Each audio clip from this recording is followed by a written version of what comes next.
शुक्लांबरधरं विष्णुं शशिवर्णं चतुर्भुजं प्रसन्नवदनं ध्यायेत् सर्वविघ्नोपशान्तये। व्यासं वसिष्ठनप्तारं शक्तै पौत्रमकल्मषं पराशरात्मजं वन्दे सुखतातं तपोनिधिं।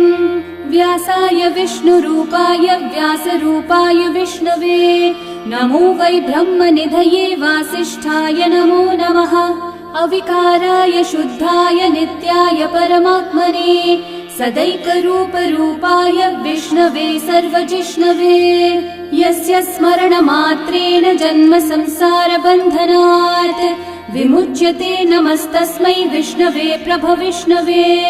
ॐ नमो विष्णवे प्रभविष्णवे। श्रीवैशम्पायन उवाच श्रुत्वा धर्मानशेषेण पावनानि च सर्वशः युधिष्ठिरः शान्तनवं पुनरेवाभ्यभाषत। युधिष्ठिर उवाच किमेकं दैवतं लोके किं वाप्येकं परायणं स्तुवन्तः कं कमर्चन्तः प्राप्नुयुर्मानवा शुभम्। को धर्मः सर्वधर्माणां भवतः परमो मतः किं जपन्मुच्यते जन्तुर्जन्म संसारबन्धनात्। श्रीभीष्म उवाच जगत्प्रभुं देवदेवम् अनन्तं पुरुषोत्तमं स्तुवन्नामः सहस्रेण पुरुषस्तततोत्थितः तमेव चार्चयन् नित्यं भक्त्या पुरुषम् अव्ययम् ध्यायन् स्तुवन्नमस्यं च यजमानस्तमेव च। अनादिनिधनं विष्णुं सर्वलोकमहेश्वरं लोकाध्यक्षं स्तुवन्नित्यं सर्वदुःखातिगो भवेत्। ब्रह्मण्यं सर्वधर्मज्ञं लोकानां कीर्तिवर्धनं लोकनाथं महद्भूतं सर्वभूतभवोद्भवम्। एष मे सर्वधर्माणां धर्मोऽधिकतमो मतः यद्भक्त्या पुण्डरीकाक्षं स्तवैरर्चैर्नरः सदा। परमं यो महत्तेजः परमं यो महत्तपः परमं यो महद्ब्रह्म परमं यः परायणं। पवित्राणां पवित्रं यो मङ्गलानां च मङ्गलं देवतं देवतानां च भूतानां यो व्ययः पिता यतः सर्वाणि भूतानि भवन्त्यादियुगागमे यस्मिंश्च प्रलयं यान्ति पुनरेव युगक्षये तस्य लोकप्रधानस्य जगन्नाथस्य भूपते विष्णोर्नाम सहस्रं मे शृणु पापभयापहम्। यानि नामानि गौणानि विख्यातानि महात्मनः ऋषिभिः परिगीतानि तानि वक्ष्यामि भूतये। ऋषिर्नाम्नां सहस्रस्य वेदव्यासो महामुनिः छन्दोऽनुष्ठुप् तथा देवो भगवान् देवकीसुतः अमृतांशोद्भवो बीजं शक्तिर्देवकी नन्दनः त्रिसामा हृदयं तस्य शान्त्यर्थे विनियुज्यते। विष्णुं जिष्णुं महाविष्णुं प्रभविष्णुं महेश्वरम् अनेकरूपदैत्यान्तं नमामि पुरुषोत्तमम्। अस्य श्रीविष्णोर्दिव्यसहस्रनामस्तोत्रमहामन्त्रस्य श्रीवेदव्यासो भगवान् ऋषिः अनुष्ठुप्-छन्दः श्रीमहाविष्णुः परमात्मा श्रीमन्नारायणो देवता अमृतांशोद्भवो भानुरिति बीजम् देवकी नन्दनः सृष्टेति शक्तिः उद्भवक्षोभणो देव इति परमो मन्त्रः शङ्ख बृन्नन्दकी चक्रीति कीलकम् शार्ङ्गधन्वा गदाधर इति अस्त्रम् रथाङ्गपाणिरक्षोभ्य इति नेत्रम् त्रिसामा सामगः सामेति कवचम् आनन्दं परब्रह्मेति योनिः ऋतुः सुदर्शनः काल इति दिग्बन्धः श्रीविश्वरूप इति ध्यानम् श्रीमहाविष्णुः प्रीत्यर्थे सहस्रनाम जपे विनियोगः।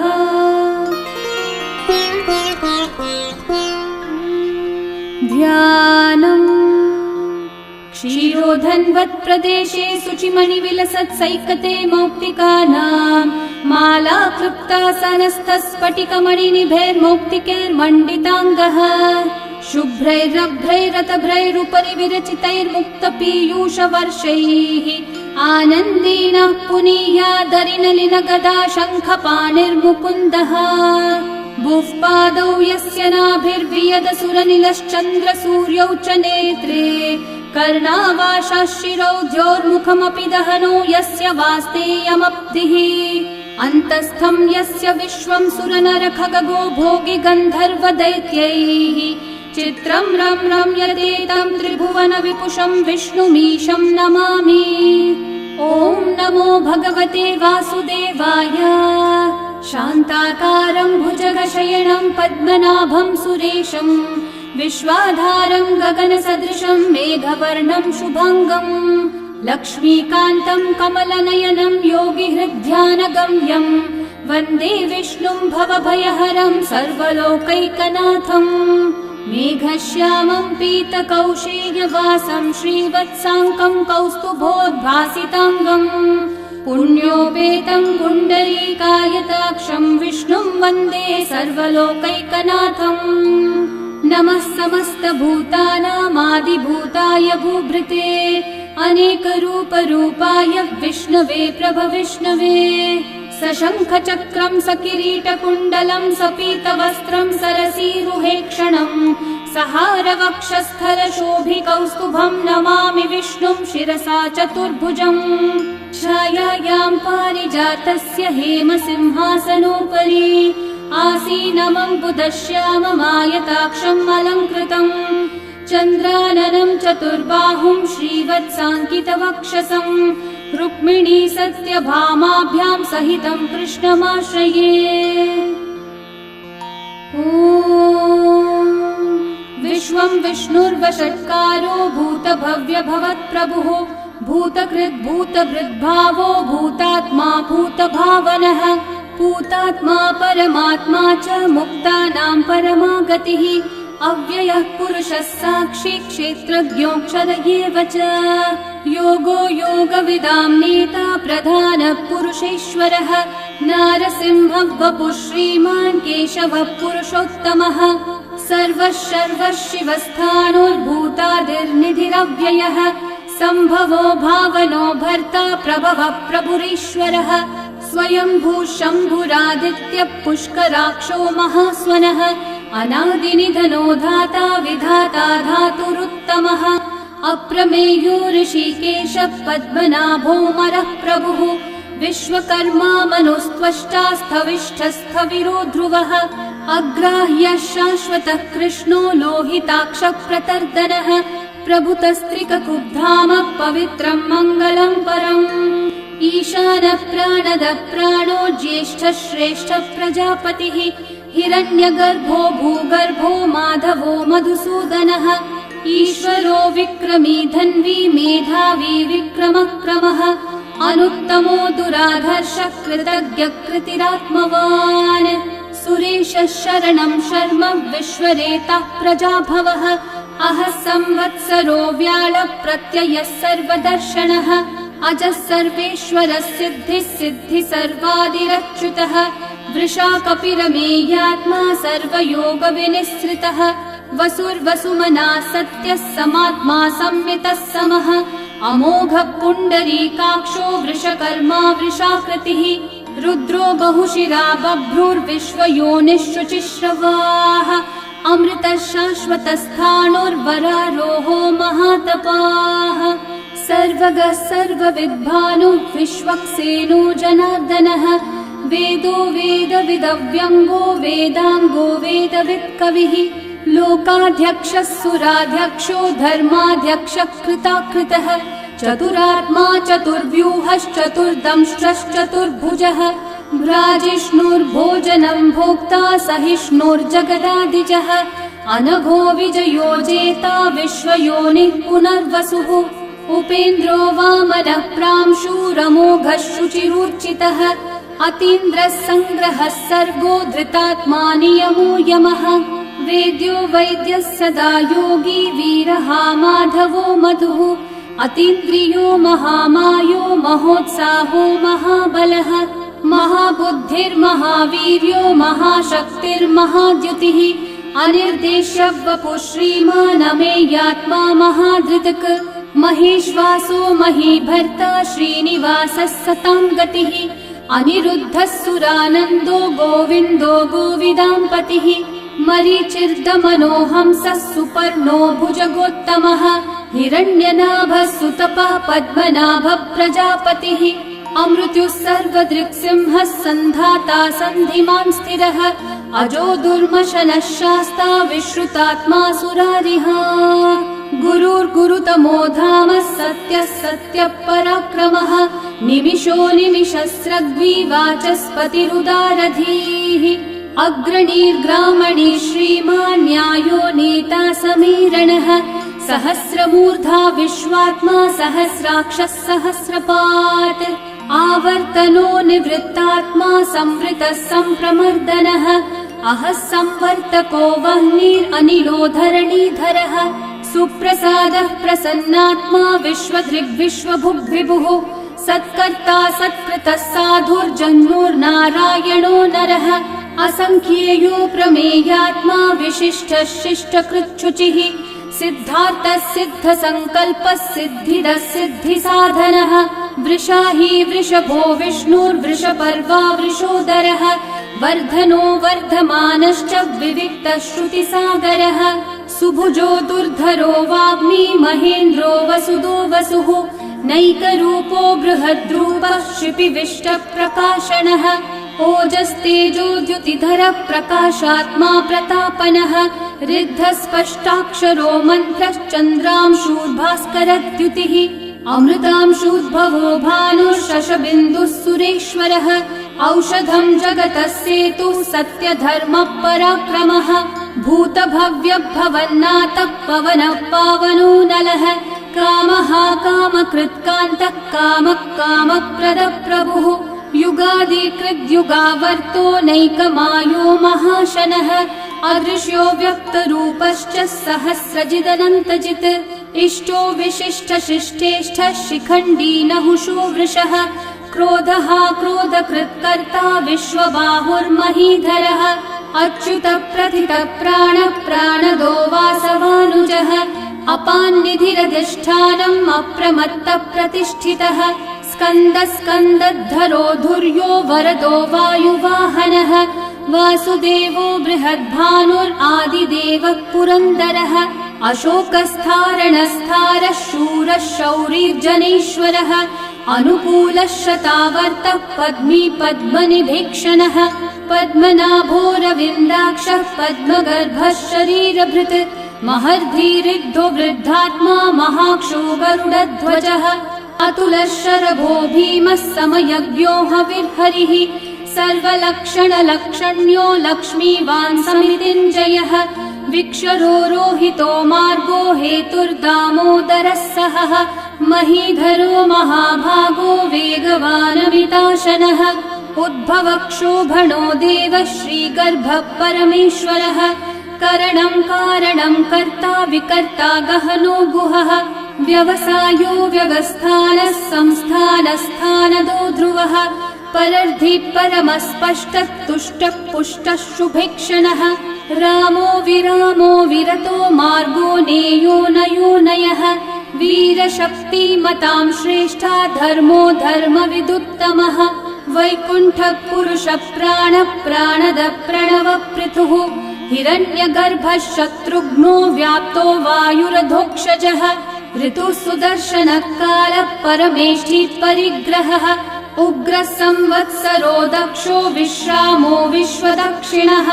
विस्तारस्थावरस्थानु प्रमाणं बीजमव्ययम् अर्थोऽनर्थो महाकोशो महाभोगो महाधनः अनिर्विण्णस्थविष्ठो भूर्धर्मयूपो महामखः नक्षत्रनेमिर्नक्षत्री क्षामः समीहनः यज्ञयुज्यो महेज्यश्च क्रतुः सत्रं सतां गतिः सर्वदर्शी विमुक्तात्मा सर्वज्ञो ज्ञानमुत्तमम् सुहृतः सुमुखः सूक्ष्मः सुघोषः सुखदः सुहृत् मनोहरो जितक्रोधो वीरबाहुर्विदारणः स्वापनः स्ववशो व्यापी नैकात्मा नैककर्मकृत् वत्सरो वत्सलो वत्सी रत्नगर्भो धनीश्वरः धर्मगुग्धर्मकृद्धर्मी सदसक्षरमक्षरम् अविज्ञाता सहस्रांशूर्विधाता कृतलक्षणः गभस्तिनेमि सत्त्वस्थः सिंहो भूतमहेश्वरः आदिदेवो महादेवो देवेशो देवभृद्गुरुः उत्तरो गोपतिर्गोप्ता ज्ञानगम्यः पुरातनः शरीरभूतभृद्भोक्ता कपीन्द्रो भूरि दक्षिणः सोमपो मृतपः सोमः पुरुजित्पुरुसत्तमः विनयोजयः सत्यसन्धो दाशारः सात्वतां पतिः जीवो विनयिता साक्षी मुकुन्दोमितविक्रमः अम्भो निधिरनन्तात्मा महोदधिशयोऽन्तकः अजो महार्हः स्वाभाव्यो जिता मित्रप्रमोदनः आनन्दो नन्दनो नन्दः सत्यधर्मा त्रिविक्रमः महर्षि कपिलाचार्य कृतज्ञो मेदिनीपतिः त्रिपदस्त्रिदशाध्यक्षो महाशृङ्गकृतान्तकृत् महावराहो गोविन्दः सुषेणः कनकाङ्गदी गुह्यो गभीरो गहनो गुप्तश्चक्रगदाधरः वेधास्वाङ्गोजितः कृष्णो दृढसङ्कर्षणोच्युतः वरुणो वारुणो वृक्षः पुष्कराक्षो महामनाः भगवान् भगहानन्दी वनमाली हलायुधः आदित्यो ज्योतिरादित्यः सहिष्णुर्गतिसत्तमः सुधन्वा खण्डपरशुर्दारुणो द्रविणप्रदः दिवस्पृक् सर्वदृग्व्यासो वाचस्पतिरयो निजः त्रिसामासामगः सामन्निर्वाणं भेषजम्भिषक् सन्न्यासकृच्छमः शान्तो निष्ठा शान्तिपरायणम् शुभाङ्गः शान्तिदः सृष्टा कुमुदः कुवलेशयः गोहितो गोपतिर्गोप्ता वृषभाक्षो वृषप्रियः अनिवर्ती निवृत्तात्मा संक्षेप्ताक्षेमकृच्छिवः श्रीवत्सवक्षा श्रीवास श्रीपति श्रीमतांवरः श्रीधः श्रीश श्रीनिवास श्रीनिधि श्रीविभावनः श्रीधर श्रीकर श्रेयः श्रीमान् लोकत्रयाश्रयः स्वक्षस्वङ्गः शतानन्दो नन्दिर्ज्योतिर्गणेश्वरः विजितात्मा विधेयात्मा सत्कीर्तिश्चिन्न संशयः उदीर्णः सर्वतश्चक्षुरनीशः शाश्वतस्थिरः भूषयो भूषणो भूतिर्विशोकः शोकनाशनः अर्चिष्मान् अर्चितः कुम्भो विशुद्धात्मा विशोधनः अनिरुद्धो प्रतिरथः प्रद्युम्नोमितविक्रमः कालनेमी निहावीरः शौरी शूरजनेश्वरः त्रिलोकात्मा त्रिलोकेशः केशवः केशिहा हरिः कामदेवः कामपालः कामी कान्तः कृतागमः अनिर्देश्य वपुर्विष्णु वीरोऽनन्तो धनञ्जयः ब्रह्मण्यो ब्रह्मकृद् ब्रह्मा ब्रह्म ब्रह्म विवर्धनः ब्रह्मविद् ब्राह्मणो ब्रह्मी ब्रह्मज्ञो ब्राह्मणप्रियः महाकर्मो महाकर्मा महातेजा महोरगः महाक्रतुर्महायज्वा महायज्ञो महाहविः स्तव्यस्तव प्रियस्तोत्रम् स्तुतिस्तोतारणप्रियः पूर्णः पूरयिता पुण्यः पुण्यकीर्तिरणामयः मनोजवस्तीर्थकरो वसुरेता वसुप्रदः वसुप्रदो वासुदेवो वसुर्वसुमनाहविः सद्गति सत्कृति सत्ता सद्भूति सत्परायणः शूरसेनो यदुश्रेष्ठः सन्निवासः सुयामुनः भूता वासो वासुदेवः सर्वासु निलयो नलः दर्पः दर्पदो दृप्तो दुर्धरोऽथा पराजितः विश्वमूर्तिर्महामूर्तिर्दीप्तमूर्तिरमूर्तिमान् अनेकमूर्तिरव्यक्तः शतमूर्तिः एकोनैकः स वः किं यतत्पदमनुत्तमम् लोकबन्धुर्लोकनाथो माधवो भक्तवत्सलः सुवर्णवर्णो हेमाङ्गो वराङ्गश्चन्दनाङ्गदे वीरः विषमः शून्यो घृताशीरशलश्चलः अमानी मानदो मान्यो लोकस्वामी त्रिलोकधृक् सुमेधामेधजो धन्यः सत्यमेधाधराधरः तेजो वृषो द्युतिधरः सर्वशस्त्रभृताम्बरः प्रग्रहो निग्रहो व्यग्रो नैकः शृङ्गो गदाग्रजः चतुर्मूर्तिश्चतुर्बाहुश्चतुर्व्यूहश्चतुर्गतिः चतुरात्मा चतुर्भावश्चतुर्वेदविदेकपात् समावर्तो निर्वृत्तात्मा दुर्जयो दुरतिक्रमः दुर्लभो दुर्गमो दुर्गो दुरावासो दुरारिहा शुभाङ्गो लोकसारङ्गः सुतन्तुस्तन्तुवर्धनः इन्द्रकर्मा महाकर्मा कृतकर्मा कृतागमः उद्भवः सुन्दर सुन्दो रत्ननाभः सुलोचनः अर्को वाजस्सनः शृङ्गी जयन्तः सर्वविजयी सुवर्णबिन्दुरक्षोभ्यः सर्ववागीश्वरेश्वरः महाहृदो महाकर्तो महाभूतो महानिधिः कुमुदः कुन्दरः कुन्दः पर्जन्यः पावनो निलः अमृताशोऽमृतवपुः सर्वज्ञः सर्वतोमुखः सुलभः सुव्रतः सिद्धः शत्रुजिच्छत्रुतापनः न्यग्रोधोदम्बरोऽश्वत्थः चाणूरान्ध्रनिषूदनः सहस्रार्ची सप्तजिह्वा सप्तैधा सप्तवाहनः अमूर्तिरनघोचिन्त्यो भयकृद्भयनाशनः अनुर्बृहत्कृशस्थूलो गुणवृन्निर्गुणो महान् अधृतस्वधृतस्वास्य प्राग्वंशो वंशवर्धनः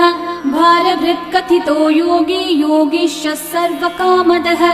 आश्रमश्रमणश्रामः सुपर्णो वायुवाहनः धनुर्धरो धनुर्वेदो दण्डो दमयिता दमः अपराजितः सर्वसहो नियन्ता नियमो यमः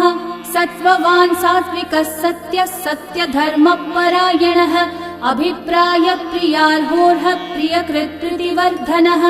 विहाय स गतिर्ज्योतिः सुरचिर्हुतभुक् विभुः रविर्विरोचनः सूर्यः सविता रविलोचनः अनन्तो हुतभुग्भोक्ता सुखदो नैकजोऽग्रजः अनिर्विण्णः सदा मर्षि लोकाधिष्ठानमद्भुतः सनातनतमः कपिलः कपिरव्ययः स्वस्ति स्वस्ति कृत् स्वस्ति स्वस्ति भुक् स्वस्ति दक्षिणः अरौद्रः कुण्डली चक्री विक्रम यूर्जित शासनः शब्दातिगः शब्दसः शिशिरः शर्वरीकरः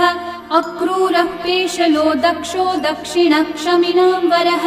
विद्वत्तमो वीतभयः पुण्यश्रवणकीर्तनः उत्तारणो दुष्कृतिः पुण्यो दुःस्वप्ननाशनः वीरः रक्षणः सन्तो जीवनः पर्यवस्थितः अनन्तरूपोऽनन्तश्रीर्जितमन्युर्भयापहः चतुर्रश्रो गभीरात्मा विदिशो व्यादिशो दिशः अनादिर्भूर्भुवो लक्ष्मी सुवीरो रुचिराङ्गदः जननो जनजन्मादि भीमो भीमपराक्रमः आधारनिलयो धाता पुष्पहास प्रजागरः ऊर्ध्वगः सत्पथाचारः प्राणदः प्रणवपणः प्रमाणं प्राणनिलयं प्राणभृत् प्राणजीवनः तत्त्वं तत्त्वविदेकात्मा जन्म मृत्युजरातिगः भूर्भुवः स्वस्तरुस्तारः सविता प्रपितामहः यज्ञो यज्ञपतिर्यज्वा यज्ञाङ्गो यज्ञवाहनः यज्ञभृद्यज्ञकृद्यज्ञी यज्ञभुग्यज्ञसाधनः यज्ञातकृद्यज्ञगुह्यामन्नमन्नादयेव च आत्मयोनिः स्वयं जातो वैखानः सामगायनः देवकीनन्दनः सृष्टा शितीशः पापनाशनः शङ्खबृन्नन्दकी चक्री शार्ङ्गधन्वा गदाधरः रथाङ्गपाणिरक्षोभ्यः सर्वप्रहरणायुधः सर्वप्रहरणायुध ॐ नम इति वनमाली गदी शार्ङ्गी शङ्खी चक्री च नन्दकी श्रीमान्नारायणो विष्णुर्वासुदेवोऽभिरक्षतु वनमाली गदी शार्ङ्गी शङ्खी चक्री च नन्दकी श्रीमान्नारायणो विष्णुर्वासुदेवोऽभिरक्षतु वनमाली गदी शार्ङ्गी शङ्खी चक्री च नन्दकी श्रीमान्नारायणो विष्णुर्वासुदेवोऽभिरक्षतु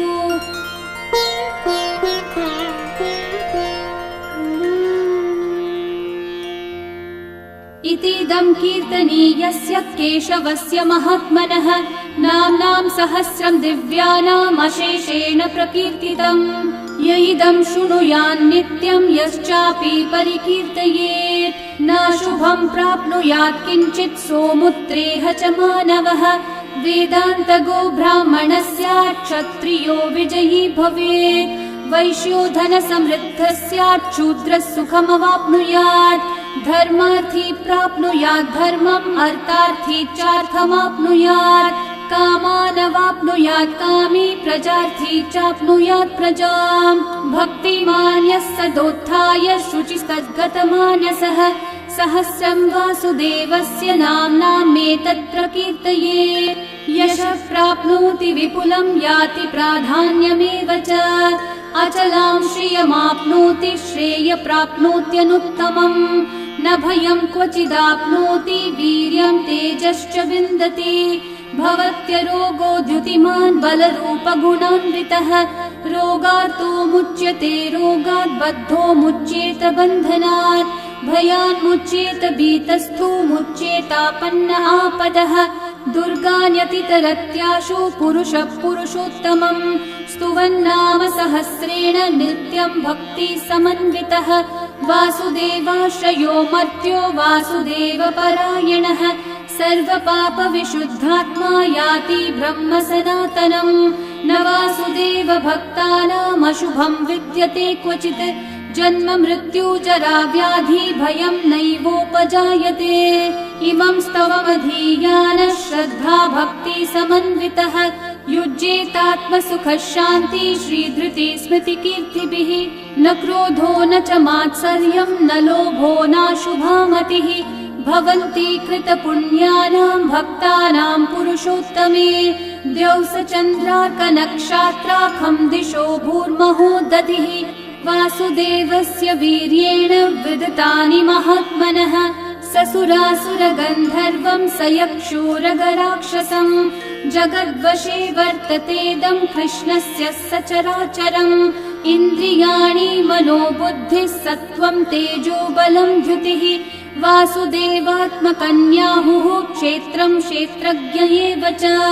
सर्वागमानामाचार प्रथमं परिकल्पते आचार प्रभवो धर्मो धर्मस्य प्रभुरच्युतः ऋषयः पितरो देवा महाभूतानि धातवः जङ्गमा जङ्गमं चेदं जगन्नारायणोद्भवम् योगो ज्ञानं तथा साङ्ख्यं विद्या शिल्पादिकर्म च वेदाः शास्त्राणि विज्ञानमेतत् सर्वं जनार्दनात्। एको विष्णुर्महद्भूतं पृथक् भूतान्यनेकशः त्रीन् लोकान् व्याप्य भूतात्मा भुङ्क्ते विश्वभुगव्ययः। इमं स्तवं भगवतो विष्णोर्व्यासेन कीर्तितम् पठेद्य इच्छेत् पुरुषः श्रेयः प्राप्तुं सुखानि च। विश्वेश्वरमजं देवं जगतः प्रभुमव्ययम् भजन्ति ये पुष्कराक्षं न ते यान्ति पराभवम् न ते यान्ति पराभवम्। ॐ नमः इति। अर्जुनोवाच पद्मपत्र विशालाक्ष पद्मनाभः सुरोत्तम भक्तानामनुरक्तानां त्राता भव जनार्दन। श्रीभगवानुवाच यो मां नाम सहस्रेण स्तोतुमिच्छति पाण्डव सोऽहमेकेन श्लोकेन स्तुत एव न संशयः स्तुत एव न संशय। ॐ नमः इति। व्यास उवाच वासनाद् वासुदेवस्य वासितं भुवनत्रयम् सर्वभूतनिवासोऽसि वासुदेव नमोऽस्तुते। श्रीवासुदेव नमोऽस्तुत। ॐ नमः इति। पार्वत्योवाच केनोपायेन लघुना विष्णोर्नाम सहस्रकम् पठ्यते पण्डितेर्नित्यं श्रोतुमिच्छाम्यहं प्रभो।